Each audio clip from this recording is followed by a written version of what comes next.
नमस्कार, आप देख रहे हैं न्यूज 18 बिहार झारखंड पर न्यूज रूम लाइव और मैं हूं आपके साथ लक्ष्मी। बुलेटिन की शुरुआत एक सबसे बड़ी खबर से करेंगे। इस वक्त बड़ी खबर मिल रही है राहुल गांधी से जुड़ी हुई। कोर्ट से राहुल गांधी को राहत मिल गई है। जी हां, चाईबासा कोर्ट में आपको बता दें, राहुल गांधी को जमानत दे दी गई है।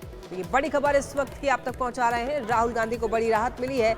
अमित शाह पर टिप्पणी का ये मामला था और इसी मामले को लेकर चाईबासा पहुंचे हुए थे राहुल गांधी और सवाल ये बना हुआ था कि आज जेल जाएंगे या फिर मिलेगी बेल राहुल गांधी को। तो ऐसे में देखिए, अब इस वक्त की यही खबर मिल रही है कि राहुल गांधी को बड़ी राहत कोर्ट की तरफ से दी गई है।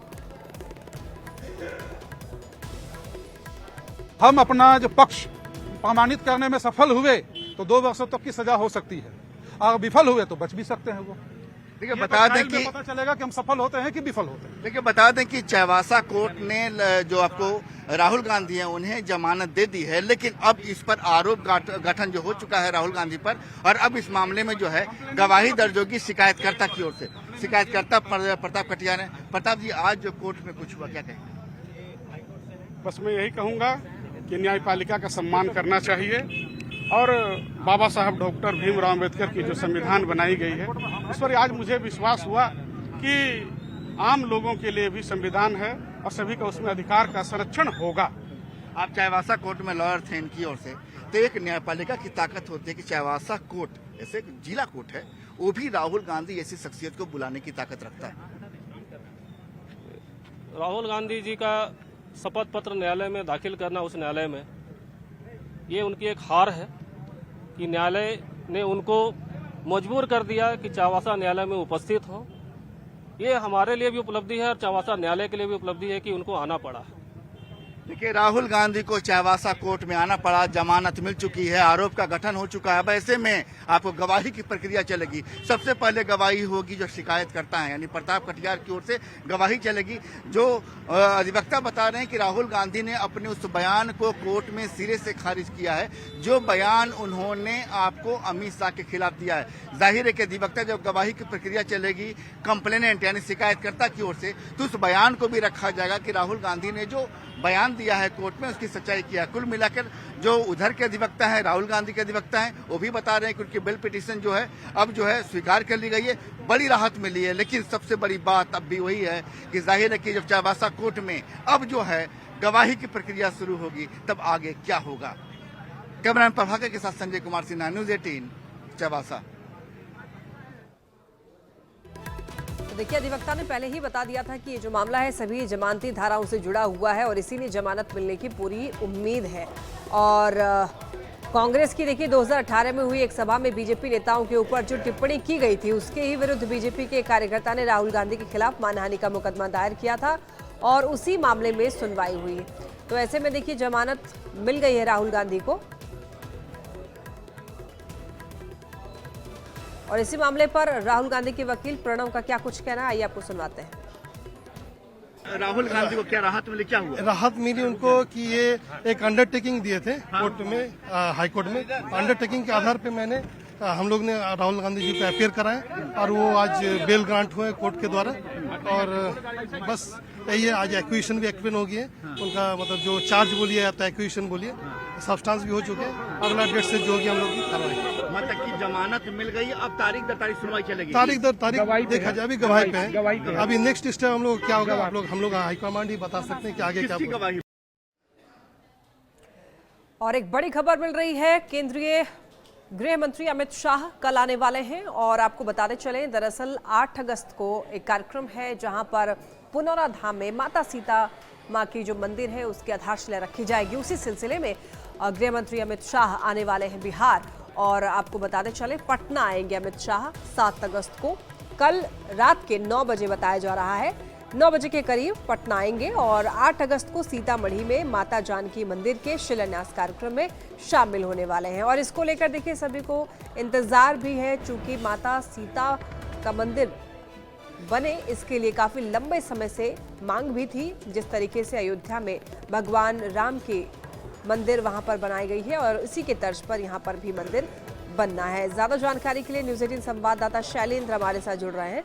शैलेंद्र, कल गृह मंत्री अमित शाह पटना आ जाएंगे, तो क्या टाइमिंग रहने वाला है, क्या शेड्यूल होगा अमित शाह का, एक बार पूरी जानकारी दीजिए। बिल्कुल, देखिए बड़ा मौका है 8 तारीख को जब माता सीता के मंदिर का शिलान्यास होगा और उस कार्यक्रम में शामिल होने के लिए केंद्रीय गृह मंत्री अमित शाह आ रहे हैं। पहले जानकारी के अनुसार अमित शाह 8 तारीख को आ रहे थे, लेकिन अभी जो जानकारी मिली है उसके अनुसार कल देर शाम को ही 9 से 9:30 बजे के बीच में अमित शाह पटना पहुंचेंगे।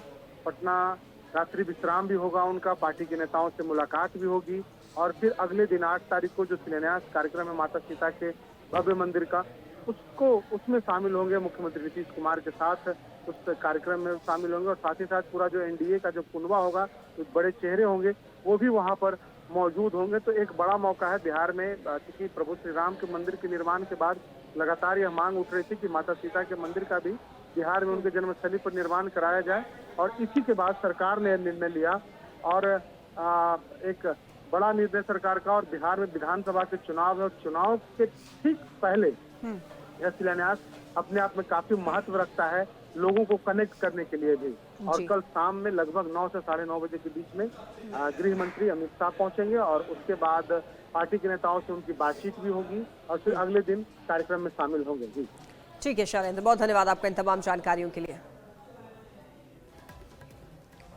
बिहार विधानसभा चुनाव को लेकर देखिए सत्ता पक्ष और विपक्ष अपने अपने समीकरण सेट करने में लगे हुए हैं। ऐसे में सवाल पप्पू यादव को लेकर के उठने लगे हैं कि आखिर वो किस तरफ है, क्योंकि गठबंधन में वो नहीं है और ऐसे में उनका कांग्रेस के प्रति प्रेम को व्यक्तिगत बताया जा रहा है।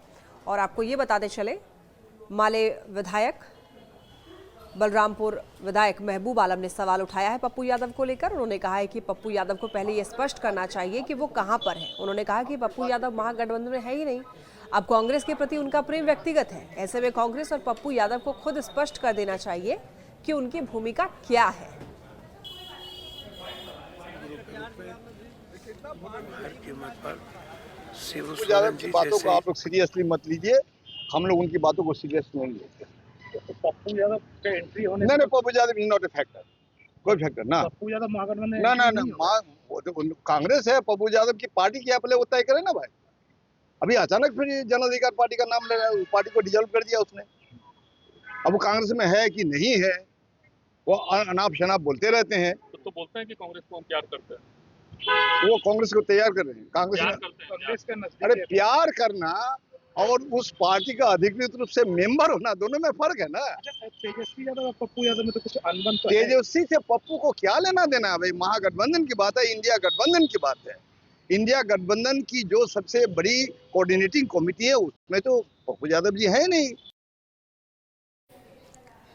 अब देखिए, माले विधायक ने जो सवाल उठाए हैं उस पर पप्पू यादव ने जवाब भी दिया है और उनका कहना है कि उनको राहुल गांधी, प्रियंका गांधी पर भरोसा है और अगर कांग्रेस गठबंधन में है तो वो भी एक कार्यकर्ता के तौर पर है, ऐसा पप्पू यादव कह रहे हैं। और पप्पू यादव ने ये भी कहा है, पप्पू यादव का कहना है कि मैं धर्म संकट में हूं, अगले कदम के बारे में जनता से संवाद करके ही तय करेंगे। मेरे लिए एक तरफ खाई की स्थिति है, ऐसी जगह खड़ा हूं, मैं महागठबंधन में हूं या नहीं हूं, मैं कांग्रेसी तो हूं, ऐसा इनका कहना है पप्पू यादव का कि मैं धर्म संकट में हूं। लेकिन एक तरफ से ये भी कहते हैं पप्पू यादव कि मुझे राहुल गांधी और प्रियंका गांधी पर भरोसा है, तो कांग्रेस अगर महागठबंधन में है तो मैं भी एक कार्यकर्ता के तौर पर हूं।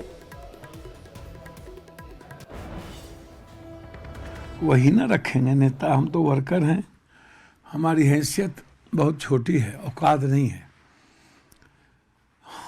किसी की औकात जनता बनाती है, जनता बिगाड़ती है। और यह सच है कि कोसी सीमांचल या बिहार के हम बेटा जरूर हैं, सेवक जरूर हैं, वर्कर भी हैं। जनता ने बेटा जरूर बनाया है, लेकिन जाति, धर्म, मजहब, हिंदू मुसलमान जाति के कारण हम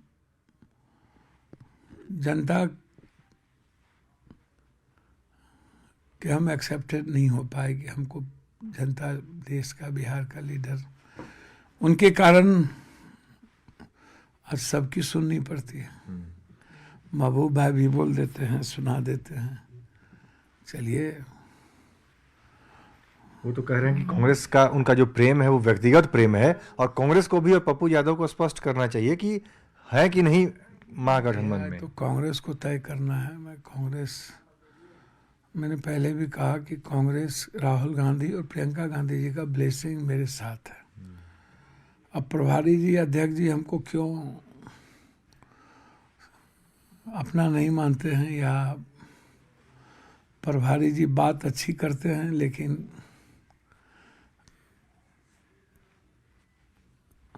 हमारी जिम्मेदारी तय नहीं कर पाते हैं। वो तो प्रभारी जी बताएंगे। बात अच्छी करते हैं, अच्छे आदमी हैं, विजनरी हैं, जीनियस हैं, लेकिन जब मेरी बारी आती है तो हमें समझ में नहीं आता कि प्रभारी जी कोई निर्णय नहीं ले पाए। क्यों नहीं ले पाते हैं तो प्रभारी जी बताएं, और उन्हें ही बताना चाहिए, क्योंकि सब लोग अब यही कहने लगे हैं कि पप्पू यादव है ही नहीं। अब तो आप खुद ही कह रहे हैं। महबूब आलम सवाल खड़ा कर रहे हैं। दूसरा सवाल मेरा है कि चूंकि एआईसीसी की जो बैठक, उसमें कई बैठकें होती हैं, उसमें आपको बुलाया गया था। हमने खुद देखा कि बतौर सांसद आप गए थे उसमें, भले आप निर्दलीय सांसद हैं, लेकिन कांग्रेस की बैठक में आप शामिल हुए थे। उसके बावजूद इस तरह की बात आप, क्या प्रभारी की तरफ से कोई जिम्मेदारी उसके बाद भी नहीं दी जा रही है? क्या वो लोग एक्सेप्ट नहीं कर पा रहे हैं आपको? देखिए, मैं अपने धर्म संकट में हूँ। मुझे समझ में नहीं आता कि मेरे साथ कारण क्या है। मैं राजनीतिक जीवन में इतनी अपेक्षा कभी झेली नहीं।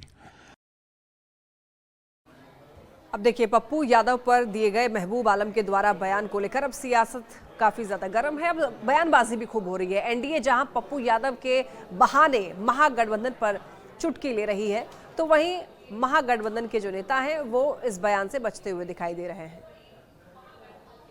महबूब आलम का बयान ये साफ दर्शाता है कि महागठबंधन के भीतर समन्वय की भारी कमी और नेतृत्व का गंभीर संकट है। कोशी सीमांचल जैसे संवेदनशील और राजनीतिक रूप से महत्वपूर्ण क्षेत्र से आने वाले सांसद पप्पू यादव की भूमिका महागठबंधन में स्पष्ट ही नहीं है। पप्पू यादव अगर महागठबंधन का हिस्सा नहीं है तो कांग्रेस अब तक क्यों चुप है? कांग्रेस और पप्पू यादव दोनों को साफ साफ अपना स्टैंड जनता के सामने रखना चाहिए। आज स्थिति यह है कि एक तरफ आरजेडी पप्पू यादव को स्वीकार नहीं कर रही है, वहीं दूसरी तरफ कांग्रेस उन्हें आगे कर आरजेडी को असहज और दबाव बनाने की राजनीति में लगी है। पप्पू यादव जी वरिष्ठ नेता हैं, लेकिन दुख है कि उनकी स्थिति राजनीति में डगरे का बैगन जैसी हो चुकी है। न कांग्रेस उन पर भरोसा कर रही है, न महागठबंधन में कोई उन पर भरोसा कर पा रहा है। वस्तुतः वह एक राजनीतिक पेंडुलम की तरह इधर उधर डोल रहे हैं और दिनों दिन अपनी विश्वसनीयता को खुद अपने हाथों नीलाम करते जा रहे हैं। हमारा जो समझौता है विचारों के आधार पर है, समन्वय के आधार पर है, और हम सभी दल मिल करके, चाहे कांग्रेस पार्टी हो, राष्ट्रीय जनता दल हो, सीपीआई एमएल हो, सीपीआई हो, सीपीआईएम हो, वीआईपी पार्टी हो, जनता और जनता के मुद्दे को, जनता के सवालों को लेकर के हम पूरी मजबूती के साथ, पूरे संकल्पों के साथ बिहार के जनता के बीच जाने का काम करेंगे। पप्पू यादव जी निर्दलीय सांसद हैं। हमारे नेता आदरणीय राहुल गांधी जी से पूरी तरह से सहमत हैं, उनके प्रबल समर्थक हैं, कांग्रेस पार्टी की नीतियों से सहमत हैं और कांग्रेस पार्टी को सपोर्ट भी कर रहे हो। स्पष्ट बात है, वो एक निर्दलीय सांसद है, राहुल गांधी जी के समर्थक हैं, कांग्रेस पार्टी की नीतियों से सहमत है और इंडिया गठबंधन का साथ दे रहे हैं। इसमें किसी को कोई कंफ्यूजन नहीं होना चाहिए। अब देखिए, बिहार में हुए एसआईआर को लेकर एक बड़ा अपडेट सामने आ रहा है। इस मामले को लेकर सुप्रीम कोर्ट सुनवाई करने के लिए तैयार हो चुका है। जी हां, 12 अगस्त ये वो तारीख होगा जब सुप्रीम कोर्ट में एसआईआर को लेकर सुनवाई होगी। ये बड़ी खबर इस वक्त आप तक पहुंचा रहे हैं। सुनवाई के लिए तैयार हो चुका है सुप्रीम कोर्ट। याचिकाकर्ता एनजीओ एडीआर की अर्जी, मुख्य सुनवाई से पहले अर्जी पर सुनवाई होगी।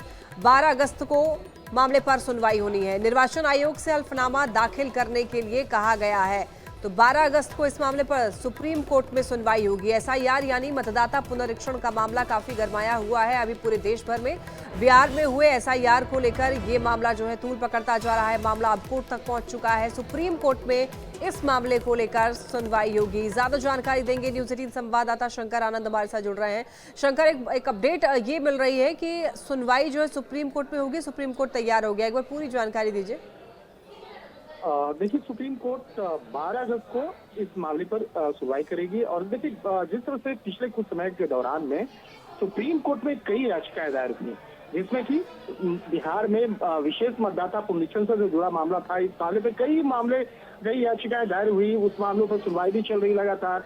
लेकिन जिस तरह से प्रशांत भूषण के द्वारा जिस तरह से एक याचिका दायर की गई, और दरअसल ये प्रशांत भूषण जो है एनजीओ एडीआर जो है उसके तरफ से वो पेश हुए, और जिस तरह से उनकी याचिका है वो ये याचिका थोड़ा सा अलग है।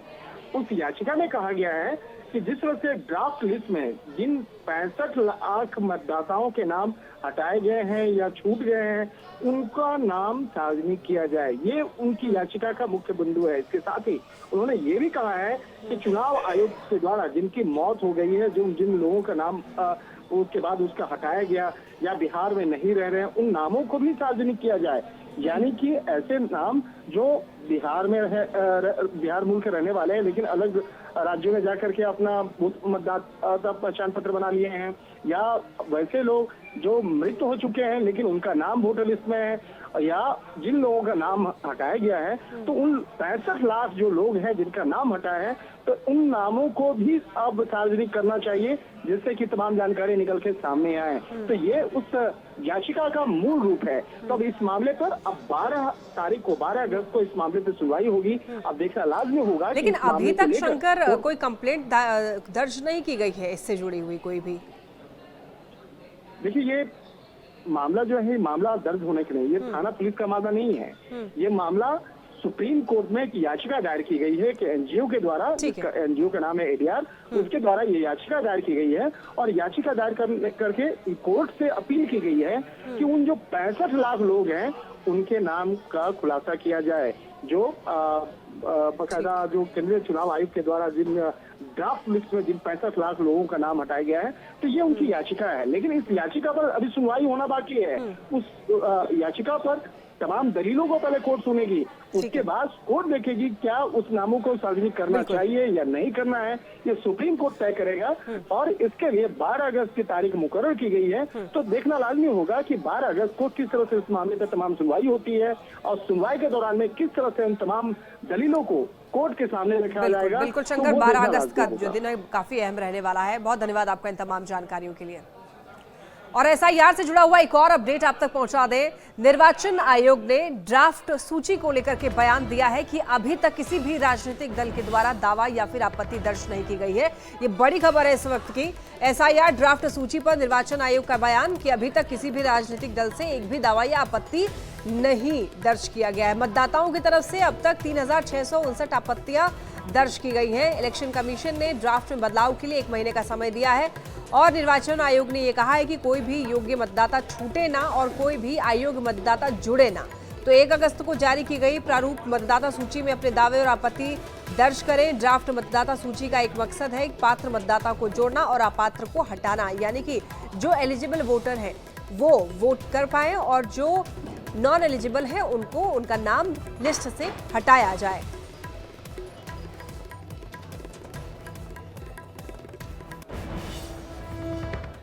और इसी के साथ न्यूज रूम लाइव में फिलहाल के लिए इतना ही। तमाम खबरों के लिए आप देखते रहिए न्यूज़ 18 बिहार झारखंड।